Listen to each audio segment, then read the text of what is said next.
Hello and welcome. Today we are doing the Helix Aerial. I have two variations for you.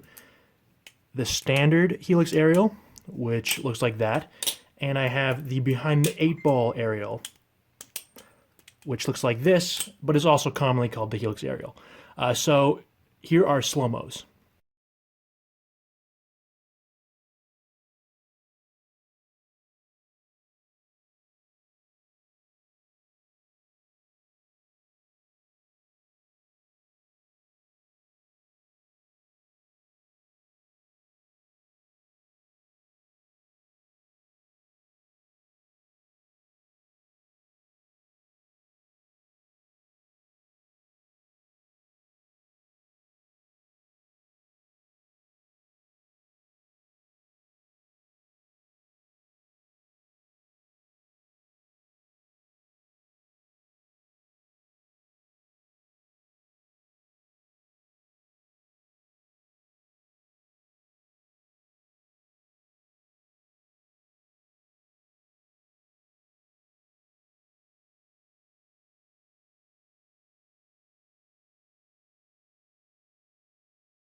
Okay, so to begin this move, we're going to start off with the standard Helix Aerial, which is the easiest variation. There's many different ways to do Helix Aerials. There's many different ways to catch. I'm going to be showing you two of the most common and two of the easiest ones to do. Now, you're going to want to know for sure. You're going to want to know, one, the behind the 8-ball, two, the Helix. You want to know these really well. You want to have them really fluent. If you don't know these, you're going to have a lot of trouble. Third thing is some kind of familiarity with aerials. I'm going to link the basic aerial, which you should know, and then I'm also going to link the Pitstop Aerial, which maybe you don't need to know, but it's really going to help you because it's a very similar aerial. So those will be in the description. Check those out if you're having any troubles. Now, to begin this move, you're going to start off hanging on to the bite handle. So I've marked the bite handle here with the white tape in a standard Y2K grip, just like you would do a Y2K. All right, so exact same grip. What you're going to do, once you're in this position, you're going to do just that. You're going to do a Y2K and catch the safe handle, like so. Now, if you were going to pretend that this was a Helix, what the aerial is named after, what you would do is, of course, you'd do this roll, you'd catch on your ring finger, and you'd go into this index roll. You should know this. If you're not familiar with this, check the description. Instead of going into a Helix after this first thumb roll, what you're going to do is you're going to go into the first thumb roll, you're going to catch it on your index finger instead of on your middle finger, and you're going to turn around just like you would as if you were doing a Helix. So I'll show you what that looks like. Something like this. Basically what you're going to do is you're going to do a Y2K followed by a wrist pass so that it hits your thumb, like so. Now, you guys have seen the move, of course, and you know that from this position, you're going to go into a horizontal throw, like so. So you can do just that. So once again, right, you got the Y2K. You do the Y2K, you do a wrist pass, and right when the knife is here, you're going to release and throw the knife into the air, and it's going to spin around like so. And you can just practice that with me right now. Do a Y2K, release, and throw like this. And you want to get a nice horizontal spin, a little bit of elevation, not too much, doesn't matter too much. Just like so. All right, so now you can do this. You've got the throwdown. That's half the battle. Now, with regard to the timing of this move, after you throw the safe handle here, your goal is for the knife to do one 360-degree rotation. So you see when I throw here, the blade is pointing to my left. And when I release the knife here, the knife is going to go into the air. The knife's going to spin around until the blade is to the left again. All right? So once again, you do this Y2K, you release, the knife spins in the air, goes around, comes here. Now, after you throw the knife here, instead of just removing your hand entirely, letting the knife fall, you're going to take your hand and put it underneath the knife, okay? And you're going to catch right in that position that I told you when the blade is facing the exact opposite way. And so I'll show you what that looks like. All right, you throw in the air, you remove this hand, the knife spins around, this hand goes underneath, like so, and you're going to catch right about here. Now, with regard to the timing of this move, the timing of this move is the exact same as the Pitstop Aerial. So you have trouble timing this move, that is what you need to know. One thing to note is with this catch, if you're going to practice it right now, so say you're just going to go into it, it's a good idea to catch it later rather than sooner. So you see there, I waited about an extra half a second maybe, and instead of catching where I should have, I caught it in between the handles, which is just fine. Like, you're not going to get cut, right? Even if you wait a little bit longer, you're probably still not going to get cut. Of course, weird things can happen, but you're probably not going to get cut. If, on the other hand, I throw the knife and I catch too soon, what can happen is you are kind of likely to catch the blade here on your hands. So I find that in order to be safe, it is easiest to avoid accidentally catching the blade and catch a little bit later than you think you should and adjust accordingly. All right, so for this catch, now, so one thing is you can just practice that with me right now. So you can do this Y2K, this throw, release, and you can catch. And you want to get it to, like I said, where the blade is pointing to the left here. Now, okay, so you can do this, all right? So you don't even have to like grab onto it or anything or go into the next roll.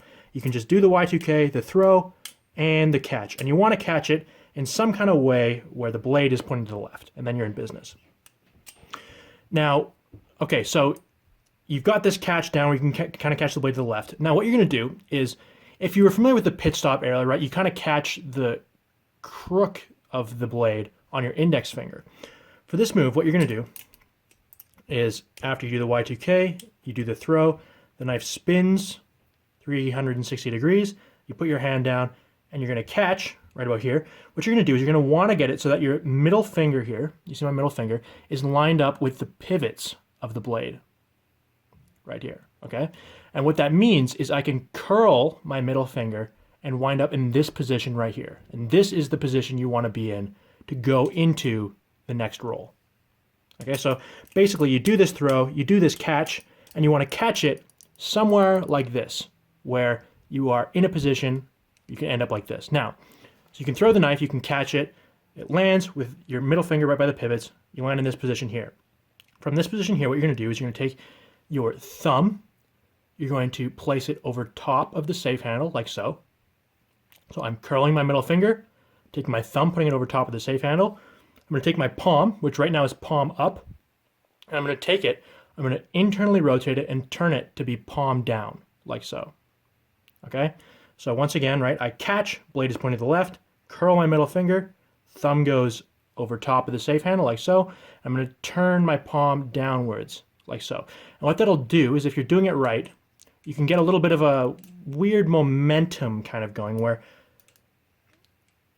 if you were to, which is what you're going to do, after you turn your palm down, if you extend your four fingers, keeping your thumb where it was, you can go into a thumb roll, just like the behind the 8-ball. And that's exactly what you're going to do. You're going to go into a behind the 8-ball. So let me go over that one more time real quick. So once again, right, you do this Y2K, the throw, you catch right like this, take your thumb, put it over top, you're going to turn your hand upside down, and you're going to extend your top four fingers. From here, right, you can see my thumb is in a perfect position where if I take my hand and bring it towards my face, which is right here, I can go into a thumb roll and then a Zen roll over to finish that behind the 8-ball. So I'll show you what that looks like in kind of a slow motion. Something like that. So it's very, very similar feel to the behind the 8-ball. If you don't know the behind the 8-ball, this is going to be very tricky for you. If you do, it should feel very familiar. So as previously mentioned, the next variation is the behind the 8-ball variation of the Helix Aerial. So basically, what it is it's the exact same aerial, just thrown in a different way. So what you're going to do for this one is you're going to start off by hanging onto the safe handle. And what you're going to do is you're basically just going to go into a behind the 8-ball. Okay? So you should know that, of course. That'll be in the description. You should know that well. You're going to go into a behind the 8-ball, right? So first roll around your index, second roll around your thumb. In the middle of the third roll, so it's basically just a Zen roll over around your thumb, what you're going to do is right when the knife is right about here, you're going to push with your thumb, and that's going to send the knife flying in a familiar rotation. So what you can do to practice that is you can just try and send it flying. So 1 roll, 2 roll, 3 roll, and it's flying in the air. 1, 2, 3. So the goal is to, instead of doing that third Zen rollover, basically what you want to do is you just want to send it flying into the air in a horizontal rotation. And so from this point here, right, you've gone to this roll, you've sent it flying, and all you're going to do is you're just going to wait until the blade is facing to the left again. You're going to catch in the exact same position, and you're going to go into the exact same catch, finishing with that behind the 8-ball type motion. And so that's basically the second variation. All right, so finally, to finish this off, I'm going to show off those last 2 bonus variations, and I'm going to do a little bit of a shorter tutorial. These ones are more of the same, so I'm going to let you try and figure these ones out. I'm not going to go too baby mode into these. Now, okay, so these 2, instead of, you saw in the previous variations, right, instead of catching the knife like so, these 2 next variations, you're going to catch the knife instead like this. And so when you catch the knife in this position here, there's a couple things you want to note. 1, if you're going to catch with the blade on your hand, you want the dull side of the blade to be the one that's touching your hand. So you do not want the knife to be like this, because that's when you're going to get cut. So in order to catch the knife like this, you want to have a rotation which has the dull side of the blade splitting this way. So both of those previous throws, when you throw with the safe handle, they have the blade spinning this way. So if you try and catch in this manner on the first throw, you're going to get cut. And it's the exact same thing with the second throw. It spins the same way. Okay, so now that that's out of the way, when you've caught in this new position here, all you got to do, right, is put your thumb over top, and you can just finish off with a simple Zen rollover. So it's basically the exact same ending. I'm going to show off 2 ways to get some good throws so you can catch that way. One of the ways is you can start off by doing very similar to the first throw, except instead of doing a Y2K, you're going to hang on to the safe handle and do a Zen rollover followed by a throw of the bite handle. And once again, you want to wait, but this time, instead of waiting for the blade to point to the left, you want to wait for the blade to point down. So you have to wait an extra half a second. You wind up here, and you can go into the throw. And so I'll show you what that looks like. Something like this, right, with the catch, and then into the Zen rollover. Pretty simple.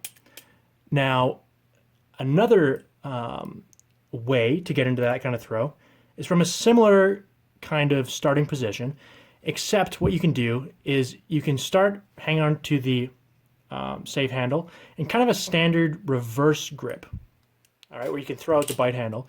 What you want to do is you want to go into from hanging on to the safe handle, you throw out the bite handle, you can go into a thumb chaplain. What you want to do is mid thumb chaplain, you can throw the knife and get it going into a spin. Now, the cool thing about starting in a position like this and going into this chaplain kind of throw is the timing is the exact same as the behind the 8-ball aerial. Except when you catch, you can catch in this position here and go into a roll. So that's just like a different extra variation, which looks something like this. Bam, you can go into a roll. All right, so finally, to sum up everything that we've learned so far, 4 different Helix aerial variations. 1 is starting with the bite handle, throwing the safe handle, catching in this thumb chaplain type grip. So 1, throw the safe handle, catch in the chaplain grip. 2, throw from the behind the 8-ball, catch in the chaplain grip. 3, throw from the throw from the bite handle, right? So in this case, you start off doing a Zen rollover, throw from the bite handle, extra half rotation, catch in the Zen rollover position. And 4, this weird kind of chaplain throw catch in the Zen rollover catch position.